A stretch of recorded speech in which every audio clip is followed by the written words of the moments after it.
फिर से बोल देते हैं, अगर हम 3 सूत्र नहीं करेंगे तो शिव मेरे गुरु होंगे कि नहीं होंगे। हम लोगों ने तो साहब से ही सुना है, सब जो सुना उन्हीं से सुना, जो जाना उन्हीं से जाना, अपना तो यहाँ कुछ भी नहीं। ये जिज्ञासा आई थी साहब के पास, साहब ने इसका उत्तर दिया, वही उत्तर दोहरा देते हैं। उत्तर उन्होंने ये दिया कि जब मैंने शिव को अपना गुरु बनाया था तो 3 सूत्र थे मेरे जीवन में नहीं थे, लेकिन मैंने क्या किया, मेरे जीवन में जो घटनाएं हुई वो क्या हुई। जब मैंने शिव को गुरु माना, कोई मुझको बताने वाला नहीं था, कोई 3 सूत्र देने वाला नहीं था, लेकिन दूसरे मेरे बाद जिन लोगों ने महादेव को गुरु बनाया उनको 3 सूत्र देने वाला मैं हूं, मैं दे रहा हूं। साहब जी ने कहा कि जब मैंने शिव को गुरु बनाया तो मेरा मन अविश्वास में था। आपको तो थोड़ा विश्वास भी है, मुझको तो विश्वास भी नहीं था। यहाँ भी धोखा होगा, यहाँ भी छल होगा। धोखा कोई एक देता है, विश्वास कोई एक तोड़ता है, लेकिन अगर एक व्यक्ति विश्वास तोड़ दिया है आपका, आपने बहुत विश्वास किया उस पर और विश्वास तोड़ दिया उसने, अब आप किसी और में भी विश्वास करने से पहले 100 बार सोचते हैं। दूध का जला हुआ छाछ भी फूक फूक के पीता है, यानी किसी और पे विश्वास करने में अब समय लगेगा।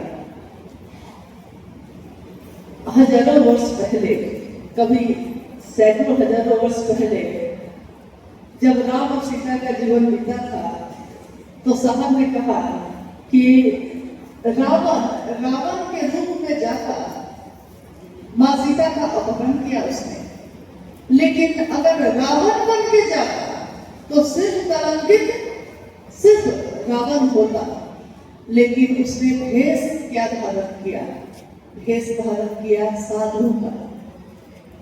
साधु लोग तो साधु पे विश्वास करते हैं, जो गेरुआ वस्त्र के सामने आता है, हम लोग का तो पूर्वज भी विश्वास करते रहे, लेकिन साहब जी ने कहा कि साधु के वेश में गया, साधुता लज्जित हो गई, साधुता कलंकित हो गई। एक कृत्य उस समय का किया हुआ आज तक उसका परिणाम हम भोगते हैं। इसलिए आज भी कोई दरवाजे पे साधु आता है तो सबसे पहले हमारे मन में संशय होता है, पता नहीं सही में साधु है भी कि नहीं। न मन में आस्था उमड़ती है, न विश्वास उमड़ता है। एक जगह धोखा मिले, साहब के जीवन में तो धोखे ही धोखे मिले। गुरु के रूप में जिसको भी गुरु बनाया सब जगह धोखे मिले, तो विश्वास तो चलनी हो चुका था, टुकड़े टुकड़े हो चुका था। 2 शब्द अनमिला करके कभी पढ़िएगा उसको, 2 शब्द अनमिला करने में या आप चले सुखी होने में, दोनों के 2 शब्द जो साहब ने लिखे हैं, शब्द लिखा हुआ है 2 शब्द, लेकिन सिर्फ 2 शब्द नहीं लिखा है उसमें उन्होंने अपनी पूरी बात एक पन्ने में ही लिख दी है। उसी में एक पंक्ति है कि मेरे मन में उस समय ऐसा निराश था मन, ऐसा हताश था मन कि लगता था कि जैसे बर्फीले पहाड़ से बर्फ का पहाड़ हो और उसकी चोटी से किसी ने धकेल दिया, तो धकेले के तो पूरा शरीर छलनी होगा कि नहीं। टकराते टकराते बर्फ के टुकड़ों से टकराते टकराते जब वो नीचे गिरता है तो फिसलने का, चलनी होने का जो दर्द है, वही दर्द उस समय मेरा मन महसूस करता था। मेरी आंखों के सामने दिन में भी मेरे मन की कोई स्थिति थी उस समय कि दिन में भी मेरी आंखों के सामने शमशान का काला अंधेरा घूमता था, भयावह और अंधेरा। उस समय उन्होंने महादेव को अपना गुरु बनाया था। मात्र एक विचार, मात्र एक सोच, लेकिन महादेव का सिर्फ विचार आपके मन में अगर प्रवेश करता है तो क्या होता है। फिर उनके जीवन में जितनी घटनाएं हुई, 1974 में उन्होंने शिव को गुरु बनाया, 1975 में नमः शिवाय उनके सांसों पे आया और उतर गया मुजफ्फरपुर के तुर्की में। 1982 में साहब ने मधेपुरा में पहली बार लोगों से महादेव की बात करनी शुरू की। 1986 में बेगूसराय में आकाशवाणी हुई, जिसमें आकाशवाणी में ये न्यूज आवाज ने उनको कहा कि जो तुम करते हो वो दूसरों को करने के लिए कहो, यानी गुरु आदेशित करो। सिंहेश्वर मंदिर में जब मधेपुरा से जाकर साहब ने प्रसाद चढ़ाया था, कौन सा तंत्र और मंत्र और यंत्र प्रयोग किया था उस समय, जबकि उन्होंने तंत्र मंत्र यंत्र इन तीनों की यात्रा करके उसको पार करके तब शिव को पाया था। लेकिन उस दिन सिंहेश्वर मंदिर में प्रसाद चढ़ाते समय जब लोग उनको घेरे खड़े थे, साहब कहते हैं कि मेरा मन महादेव की दया के आश्रय में था मात्र, क्योंकि अब कोई तंत्र कोई मंत्र कोई यंत्र अब काम नहीं कर रहा है, एक सीमा तक काम करता है, लेकिन जहां इसकी सीमा खत्म हो जाती है मात्र महादेव की दया ही काम करती है। ये सब कोई मंत्र तो है नहीं। बुढ़ो इज्जत रखिएगा, महादेव को उनका शिष्य कह रहा है कि बुढ़ो इज्जत रखिएगा। इसमें कौन सा संस्कृत है, कौन सा श्लोक है, कौन सा बात चलाया गया है, इसमें कुछ भी नहीं। चारों तरफ से घिरा हुआ उनका शिष्य समाज में खड़ा है, महादेव के सामने रसगुल्ले की थाली लेकर और कह रहा है कि महादेव को अब मेरे पास कोई उपाय नहीं है, हमको नहीं मालूम है कि प्रसाद कैसे चढ़ता है, आप कैसे प्रसाद ग्रहण करते हैं, ये प्रक्रिया भी मुझको नहीं मालूम, प्रसाद चढ़ता कैसे है ये तरीका भी मुझको नहीं मालूम, लेकिन प्रसाद रखता हूँ और चढ़ जाता है। अब मैं क्या करूँ? तरीका कोई पूछ रहा है, तरीका क्या बताओ, तरीका तो जानता ही नहीं। तो मात्र एक वाक्य उन्होंने कहा कि बुढ़ाओ इज्जत रख लिया बस। जैसे किसी बेटी का बारात आ गया हो घर पे, बारात लग गई है और बेटा का पिता आके कहता है और इतना रुपया दीजिए तब ब्याह होगा, नहीं तो गए हम लौटे। और लड़की का पिता अपनी पगड़ी उसके चरण में पैरों पे रख देता है और कहता है इज्जत रख लीजिए, इज्जत रख लीजिए। ये शब्द नहीं है, ये पूरा का पूरा शिवता का आगे की व्याप्ति ही उसी पे टिकी है, मात्र उसी पे टिकी है।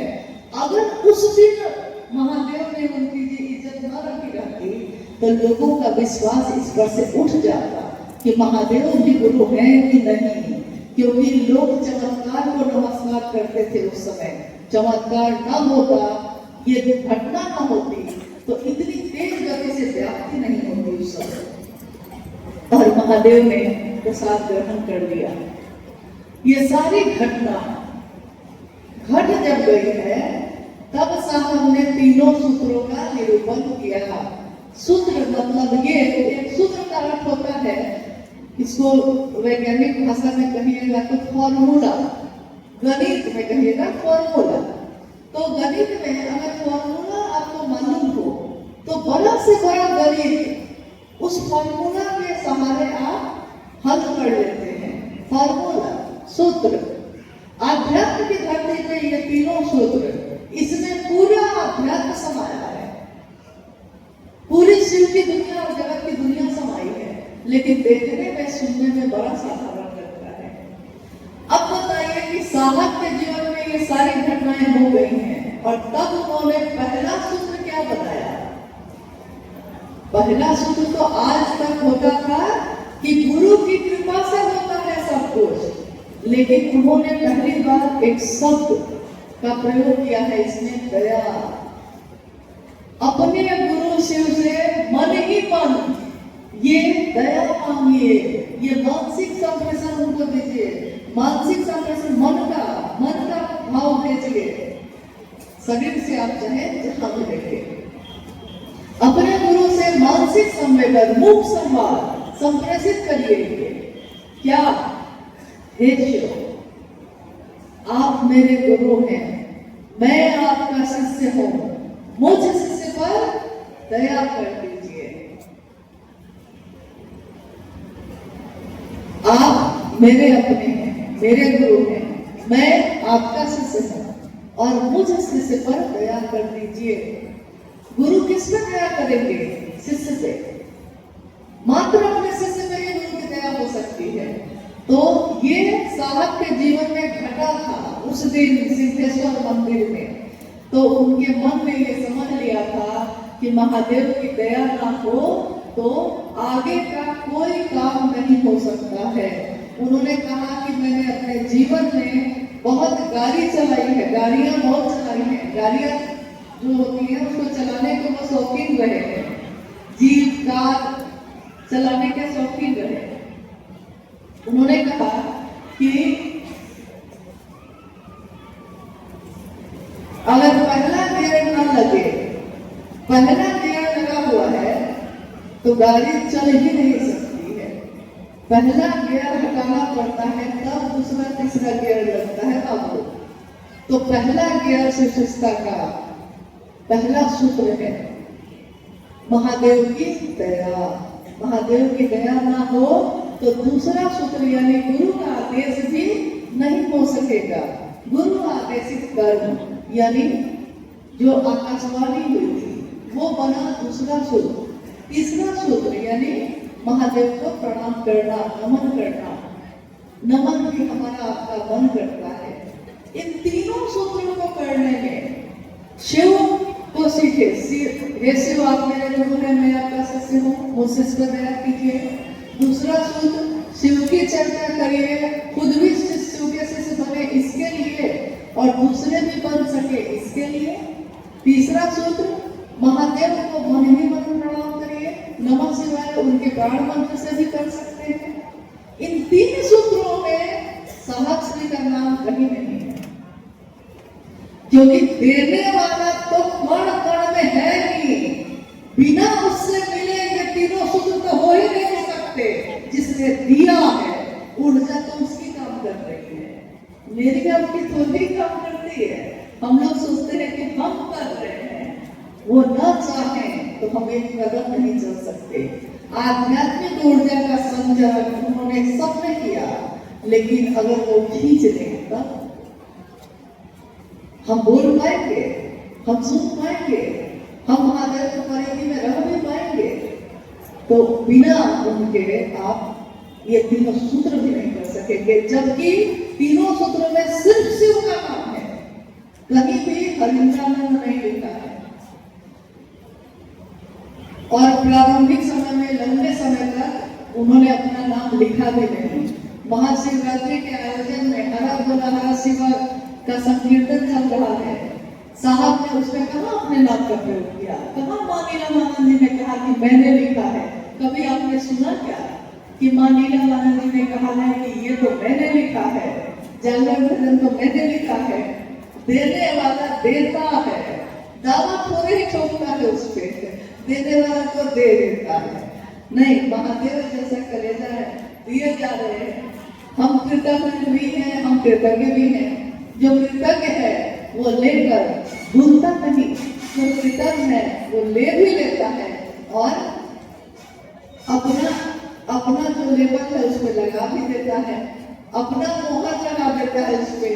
तो आप कहते हैं कि अमुक कंपनी का ये है, लेकिन पता चलता है कि बनवाया कहीं और गया से, कहीं और जगह से था।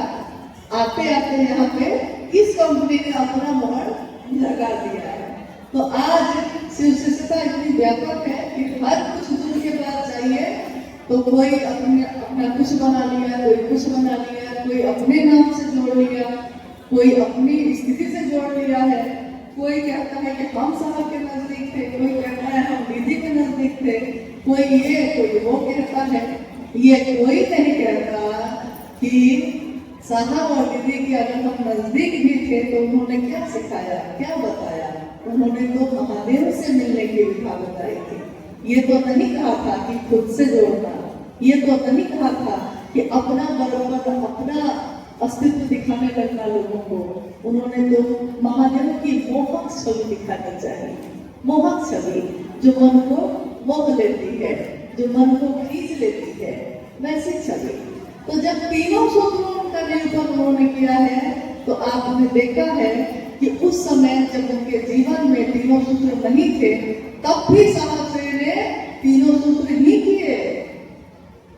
तो अगर आप किसी को बता भी दीजिएगा कि महादेव को गुरु बनाइए और उसको तीनों सूत्र नहीं भी बताइएगा, लेकिन करेगा तो वो तीनों सूत्र ही, इसकी परिधि से बाहर तो वो जा ही नहीं सकेगा। नहीं तो जिज्ञासा